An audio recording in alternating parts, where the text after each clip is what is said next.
sanitaria. Bueno, vamos a conversar con el economista Hernando de Soto, que ha tenido la amabilidad de atendernos esta noche para hablar de economía, de política, de crisis social y esperemos, como es el nombre de este programa, Hackeando la Política, de ver cómo hackeamos, es decir, cómo buscamos soluciones para estos problemas tan complejos que aquejan al Perú. Buenas noches, señor de Soto, muchas gracias por su atención.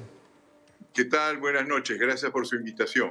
Sí, señor de Soto, usted anunció en una entrevista hace unos meses, en el mes de marzo, al diario Gestión, sobre esta crisis sanitaria, política, económica y social que iba a tener esta crisis. Bueno, no hemos superado todavía la crisis sanitaria y ya estamos en una crisis económica tremenda y por ende la crisis social que usted anunció. ¿Cuáles son las perspectivas? Y vamos a comenzar por el final. ¿Cuáles son? Porque quiero ver qué soluciones o salidas podemos tener. ¿Cuáles son las perspectivas que le ve al Perú en los próximos meses? Bueno, la parte evidentemente sanitaria es importante porque eso nos va a decir cuánto vamos a sufrir, ¿no? Y una cosa está entrelazada a la parte médica con la parte económica. Lo que hay que tratar de ver es que darse cuenta que estas plagas han ocurrido todo el curso de la vida. Se dice que hasta los dinosaurios, millones de años antes, perecieron por plagas como estas. Entonces ocurren y cuando ocurren, generalmente nos olvidamos de eso, pero el SIDA mató a millones de personas, el ébolis y también se supone que el virus y la gripe española que ocurrió hace menos de 100 años también mató, no se sabe si fue entre 50 o 100 millones de personas. Eso es impredecible. Vemos por otro lado que los médicos mismos, entre ellos, ya parecen políticos, porque unos creen que hay que salir a la calle y otros creen lograr algún tipo de inmunidad colectiva y otros creen que no, que más bien hay que cuidarse. Entonces, eso es la primera cosa. Todos somos empíricos en esta materia. Lo que sí es obvio a través de la historia es que cuando ocurren plagas como estas, es una oportunidad como cualquier crisis de cambiar. Entonces, la perspectiva para el Perú es decirse lo siguiente: ¿por qué nosotros hasta ahora, por ejemplo, no hemos logrado, si tomamos solamente el campo de la minería, que nos da la mayor parte de nuestros ingresos como país y que por supuesto se consumen enormemente, mayormente afuera, y tenemos tantos productos y recursos absolutamente bloqueados, desde el agua de las vertientes orientales de los Andes hasta el litio, que se supone que somos los mayores países potenciales y que es indispensable para los carros eléctricos que vienen, el cobre, que es la única superficie antiséptica que mata virus en el mundo, las tierras raras que son cruciales para hacer computadoras, paneles solares que no funcionan si no tienen plata. Todos estos que han sido cosas que han sido bloqueadas, que nos han podido dar una enorme prosperidad.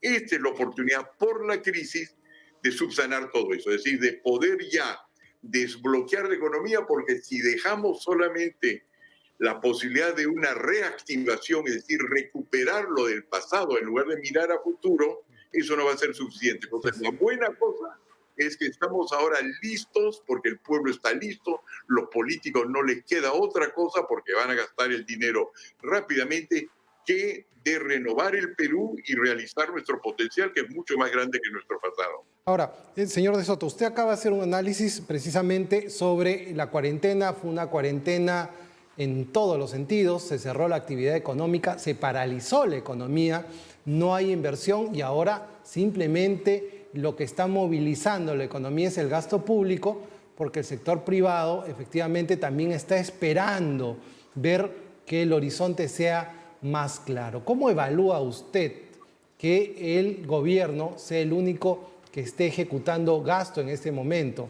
¿Lo aprueba, lo desaprueba o cree que hay que hacerlo de otra manera? Yo creo que hay que hacer las dos cosas. En primer lugar, porque a corto plazo, reactivar una economía o activarla para hacer algo nuevo puede tomar tiempo. Entonces es como cualquier crisis, hay que comer parte de los ahorros, pero no hay que comerlos todos porque actualmente se puede lograr una actividad económica sencillamente, por ejemplo, si tomamos el sector informal no requiere mucha inversión. El sector informal emplea gente con poca inversión, entonces si se hubiese dejado salir el sector informal, ya hubiese habido no más riqueza, pero sí más empleo, y con lo cual usted está ya dándole la mano a un 70% de la población. En Bueno, segundo lugar, sí. entonces eso es la primera cosa. Con lo que se refiere si la cuarentena es buena o no, esta se ha realizado de distintas formas en el mundo, selectivas, a veces mucho más horizontales, es decir, que no todo el mundo está en cuarentena, solamente algunos, y en muchos otros casos, básicamente se ha dejado en las manos del sector privado, que ellos mismos, utilizando ciertos patrones, se dediquen a ver cuál es la mejor solución. Y tiene usted entonces el resultado siguiente, que en los países donde donde la lucha contra el coronavirus ha tenido más éxito, ha sido en países como, creo que Taiwán, donde solamente en una población de 6, 7 millones de personas han muerto 2. Hay países como Nueva Zelanda que creo que han muerto solamente 17, no 17.000, 17. Hay lugares como Finlandia que tienen una población que será pues una quinta parte de la nuestra, pero creo que no han muerto más de 20 o 30. Y lo que parece, aunque todavía quedan datos por venir, es que lo que tienen en común todos estos países es que han gobernado con mucha información de la población. En otras palabras, en lugar de cerrarse, digamos, en un consejo de ministros, o si ya estamos hablando de médicos, una junta de médicos, han salido con estetoscopios para preguntarle a la población qué funciona, qué no funciona, y dejar y tomar decisiones en base a información de abajo. Entonces, si hay algo que quizás no está funcionando en el Perú, y digo quizás porque todos somos empíricos en la materia, nunca hemos visto esto antes, es que ha habido una falta de consulta popular y falta de instituciones para saber quién necesita qué, y falta de confianza en el pueblo y su capacidad de reaccionar y organizarse. Nadie quiere morir, entonces todo el mundo tiene una solución y no hay manera que gente aislada en un palacio de gobierno o en ministerios dispersos pueda tener esa información sin democráticamente estar informado, y no tenemos, como hemos visto, maneras de recoger información del pueblo. En todo caso, no han ocurrido hasta ahora. Vamos con eso, entonces nos da la oportunidad no solamente de reavivar la economía, sino de darnos cuenta que el sistema político también tiene que ser totalmente subsanado, porque hay hay una falta tremenda de contacto entre lo que hace el gobierno y la economía real. No comienza con ese gobierno, por supuesto. Así es, así es.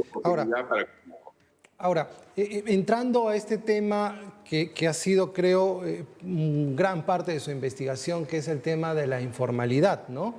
Y también la formalidad, porque 80.000 millones de dólares es lo que mueve al año los comerciantes formales, por ejemplo, y no la gran empresa que mueve 14.000 millones de dólares. Esa es información oficial.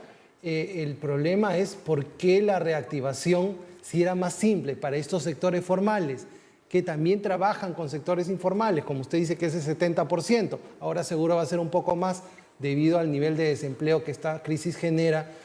¿Por qué no se hace? ¿Por qué no se convoca? ¿Por qué hay ¿por qué el gobierno se convierte en una economía cerrada? Valga la analogía. ¿Por qué somos así los peruanos, señor de Soto? No somos así los peruanos. Yo creo que eso ocurre en todas partes del mundo. En primer lugar, le voy a decir por qué creo que se ocurre en todas partes del mundo. No es por volverme generoso con nosotros los peruanos, pero sencillamente que acaba de una voz autorizada, que es el director general de la Organización Internacional de Trabajo, que es la organización internacional más antigua, inclusive mucho más antigua que la OMS, de toda la familia de las Naciones Unidas, para anunciar las cifras. Somos 7.500 millones de seres humanos. De esos 7.500 millones, 3.300 millones somos lo que se llama la PEA, es decir, la población económicamente activa, la gente que trae el pan a la mesa, que gana su vida. Y de esos 3.300 millones en el mundo, 2.000 millones son informales, es decir, que nos toca a todos en un grado alto, por ejemplo, India, 90%, en unos niveles mucho más bajos de los países desarrollados, donde también se llama inclusive la economía negra, la economía sumergida, pero es relativamente pequeña. Entonces, lo que ocurre en la vida, si uno comienza a recapacitar y a mirar la historia, es que los países que hoy día son los más desarrollados son los países del norte, donde el clima era inhóspito desde el principio. A diferencia pues del Perú, por ejemplo, pues, cuando fue colonizado por europeos, los osos son chiquitos, o sea, no hacen daño un oso anteojero, mientras que son grizzlies, unos enormes en los países del norte. Tenemos perros calatos que son buena gente, ellos tienen lobos. Nosotros tenemos un invierno clemente, ellos tienen un invierno feroz con lluvias, con hielo. Lo vemos en las películas de cowboy, y todos ellos justamente porque al entrar sufrían. Y la capital de los Estados Unidos, Williamsburg, hace solamente 250 años era pues un pueblo joven al lado de un palacio en México. Ellos lo que han logrado por estas condiciones, si se quiere, difíciles, es que ya se han organizado para los peores tiempos del mundo, mientras que nosotros que tenemos el oro, los mangos, la fruta, etcétera, no lo hemos hecho. Lo que ocurre es que cuando uno sufre es en ese momento que uno se da cuenta qué es lo que le falta y la compensa. Entonces, la misma cosa que estoy seguro de repente le pasa a usted, en todo caso, yo le voy a decir a mí, yo no voy donde el dentista hasta que me duela. No se me ocurre pedir un consejo psicológico hasta que no estoy deprimido.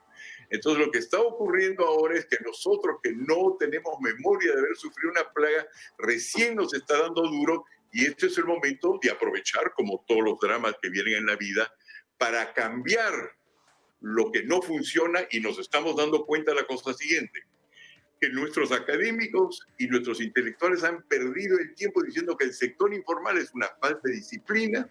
El sector informal tiene que ver con nuestra cultura, que es más bien quechua en lugar de chanca, que es el resultado del mestizaje, no que son los europeos, que es Cristóbal Colón, que es Pizarro, nada de eso.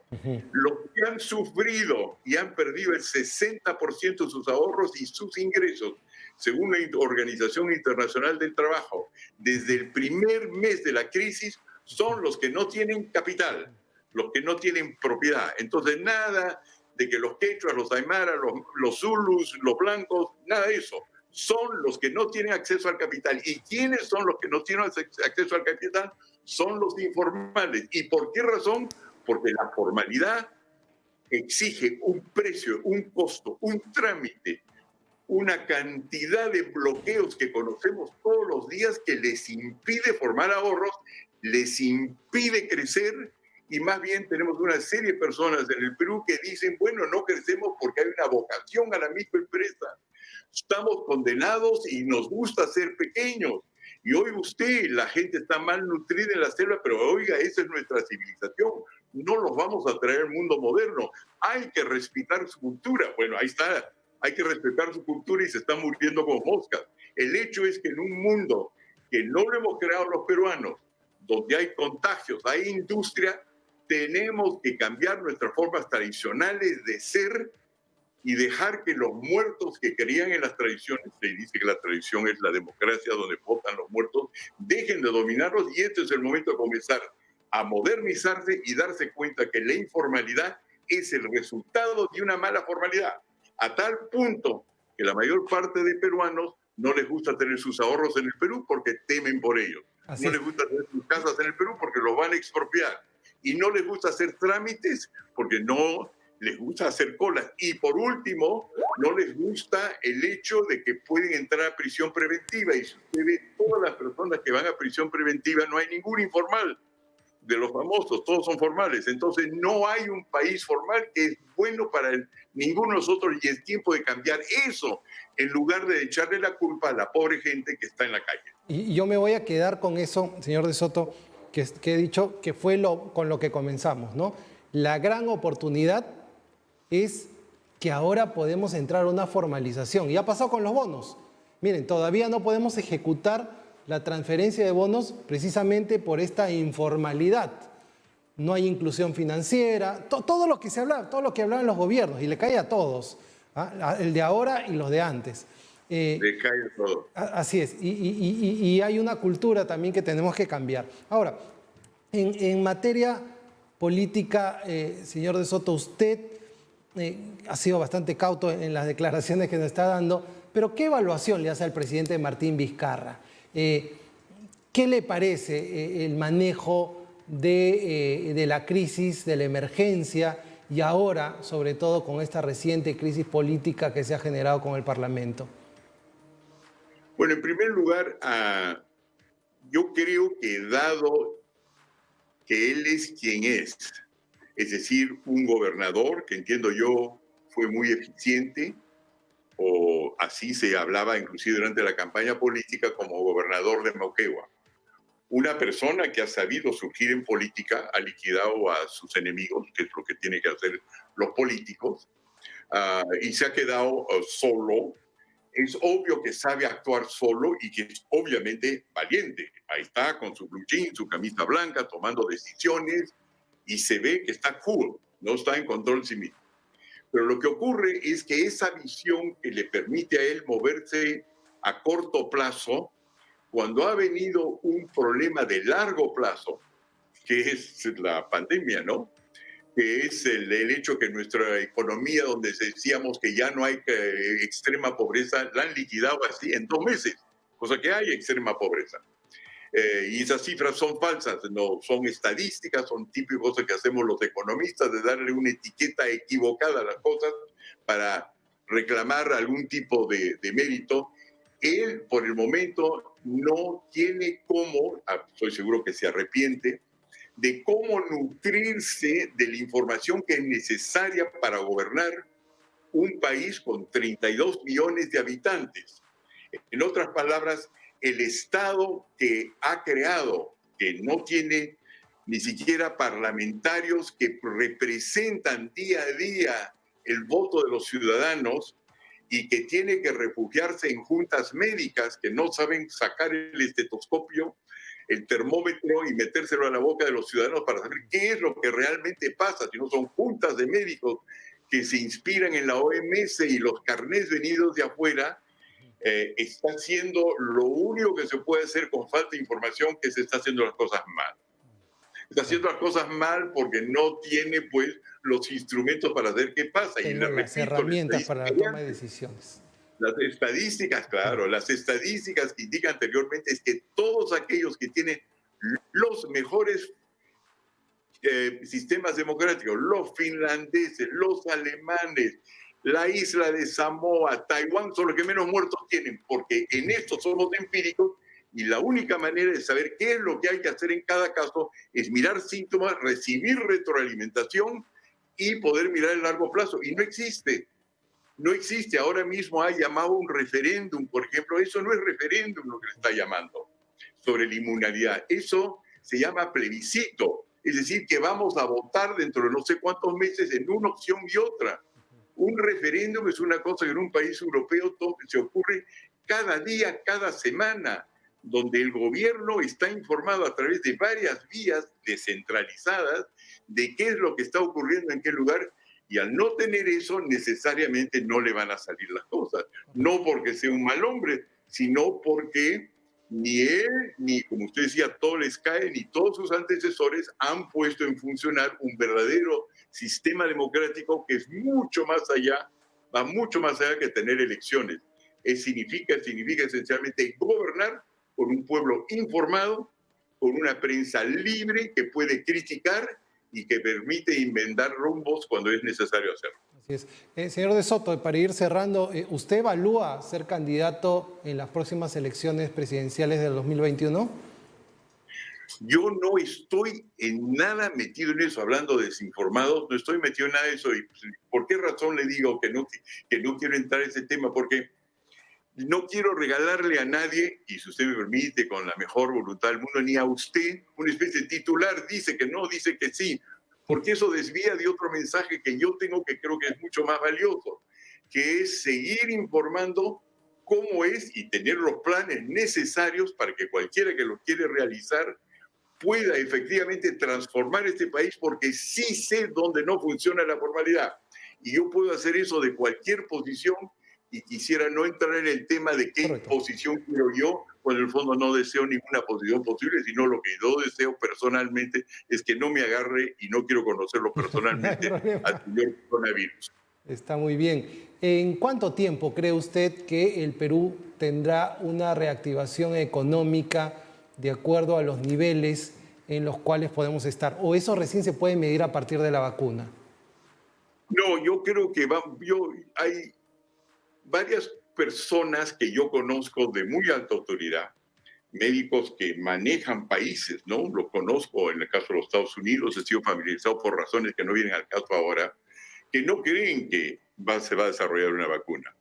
Lo que creen que va a ser es como el SIDA, ahora nadie sabe, ¿no? Pero creen que va a ser como el SIDA, que hasta ahora no hay vacuna, pero sabemos tratarlo tan bien de que nadie se muere de SIDA, ahora se espera tratar y uno puede llevar una vida casi normal, de la misma manera que todos nosotros que después de cierta edad nos enfermamos y nos vamos a morir por una razón u otra, pueden seguir Entonces, a medida que vamos conociendo cómo se tratan las cosas y cada vez mejor, sabemos, por ejemplo, los que están en clínicas privadas, solamente muere yo creo que 3 o 4% los que ya son internados con esas camas con ventiladores, a diferencia de creo que los hospitales públicos, creo que es un 40%. Poco a poco nuestros hospitales irán mejorando y poco a poco iremos mejor.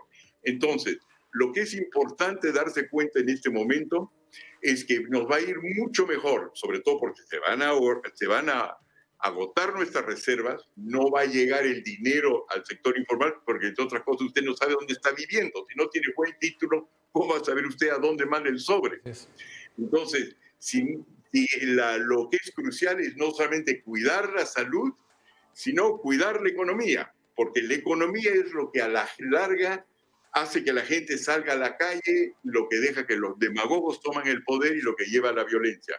En otras palabras, la cuestión económica no es para después, hay que verla ahorita y verla en términos no de qué podemos hacer dentro de un Estado que no funciona, sino cómo aprovechamos el momento, como lo han hecho los países europeos durante la Segunda Guerra Mundial, como lo ha hecho China después que ganó sus batallas contra Chiang Kai-shek, como lo ha hecho Corea del Sur cuando se independizó de Japón. ¿Cómo hacemos para aprovechar la crisis para hacer los cambios que casi la totalidad de nosotros sabe en su propio cambio qué es lo que hay que hacer? Pregúntele a un médico cómo debe cambiar las cosas, pregúntele a un gran empresario cómo cambiaría las cosas, pregúntele a un ambulante qué necesita él para entrar a un mal y le van a decir cómo recogemos esa información y aprovechamos para cambiarnos, ya que ahora no hay resistencia al cambio.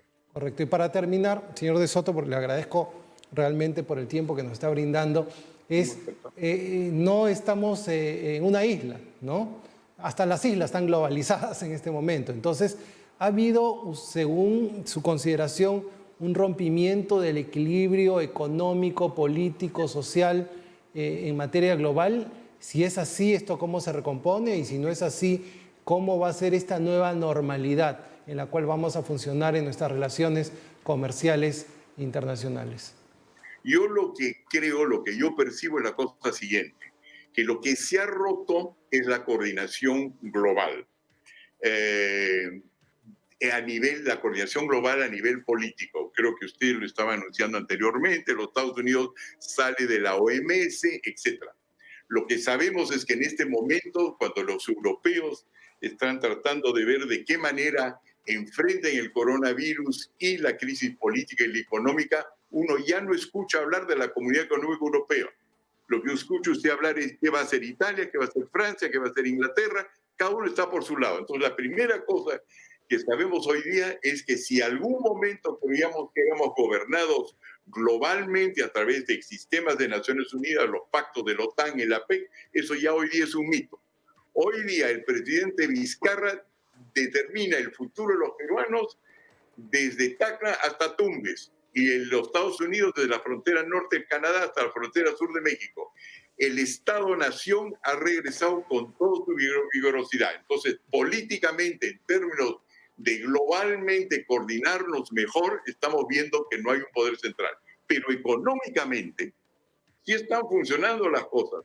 El sistema capitalista que nace con fuerza en todo el mundo a partir del 89, cuando se derrumba el comunismo, que permite que podamos comprar vacunas, traer ventiladores, vender hasta en las actuales condiciones nuestra línea de pescado, nuestros minerales afuera, comprar revistas, comprar zapatos, comprar medicinas. Esto sí funciona. En otras palabras, el orden mundial nunca ha sido más capitalista que ahora.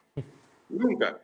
Y cualquiera que gane en un país como el nuestro elecciones y que dice que va a gobernar en una forma socialista, se va a quedar perfectamente aislado si es que no se da cuenta que su gobierno va a tener que funcionar en un sistema donde lo único que queda son los tratados internacionales, el Tratado de Libre Comercio, el Fondo Monetario Internacional, porque nada del resto está funcionando. Lo político ha retrocedido 30 años y va a entrar el capitalismo con una fuerza tremenda y no sabemos si se va a parecer al capitalismo chino, al americano o una mezcla de ambos. Pero ese mito de que se puede gobernar el mundo a través de un gobierno en Bruselas, en Washington o Beijing, terminó.